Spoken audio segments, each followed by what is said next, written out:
we're finally out of this mess. Guatemala's been broken for too long. Yeah, it sucks for the people who elect this president and have him start taking millions of dollars of bribes in the first. Allegedly taking bribes. He has not been convicted yet. My bad. It's just that the possibility that he could be involved in something like this is a slap in the face that this country doesn't need. I can't be surprised. Guatemala's been hurt by big government since independence. 1821 marked the year Guatemala needed the National Convergence Front. Our sensible conservative policy is right for the country. But the question becomes, how do we get the people to vote for us? Maybe the smartest ones will, but with almost half the country under 18 and so many people in poverty, the allure of government handouts and subsidies can be too much. Don't forget about the Mayans. They're angry about the genocide of the Mayans in the 1980s. As a former military general, I know the kind of hate they have. It will not fade easily. Then as a former military general, you should know that it wasn't a genocide. Soldiers were only following orders and trying to protect the country. Mayans died because Mayans were rebels. All rebels die. That's going to be a hard one to convince the people. I've never hated the Mayans, but so many of the young people think the National Convergence Front does. We need to convince them that even if they feel this, it's not as important as the good we could do for the country.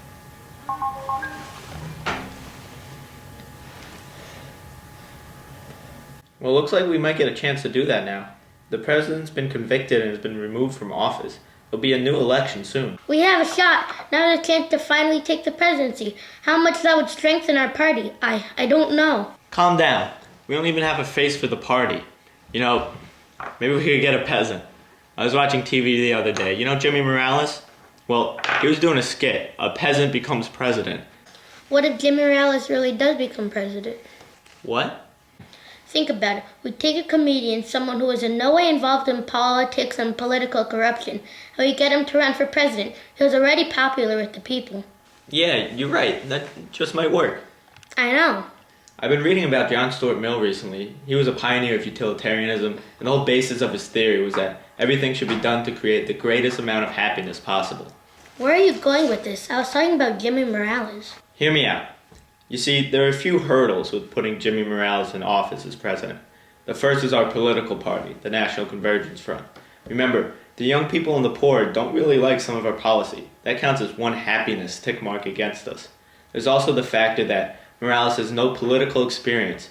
That's another happiness tick mark against us. So now we're two in the hole, and another party will beat us. But I think that if we run solely on an anti-corruption platform, we could win. What do you mean? You said no one would be happy voting for him. I know, but think about it. Guatemala has been corrupt for as long as it's been a country. And now since this president, who's supposed to lead a new era, has been convicted of corruption, this issue will be more important to the people than ever. To vote for someone who is first and foremost against corruption will make the people happier than anything else. I think it could get us up 3 happiness tick marks to where we're out of the hole. It could even bring us up to 5 marks. At that point, no other contestant would be able to get anything near where we were bringing in happiness, and victory would be possible. Yeah, this incorruptible president will make the people way happier than however unhappy our policies might make them. The poor will get just what they need from the government, and justice will be carried out because the government will be less corrupt. The young people will finally see a bright future, and best of all, the National Convergence Front will be able to move Guatemala in the right direction. This is it. This is finally our chance. Well, let's get to it. All right, I'm going to make some phone calls.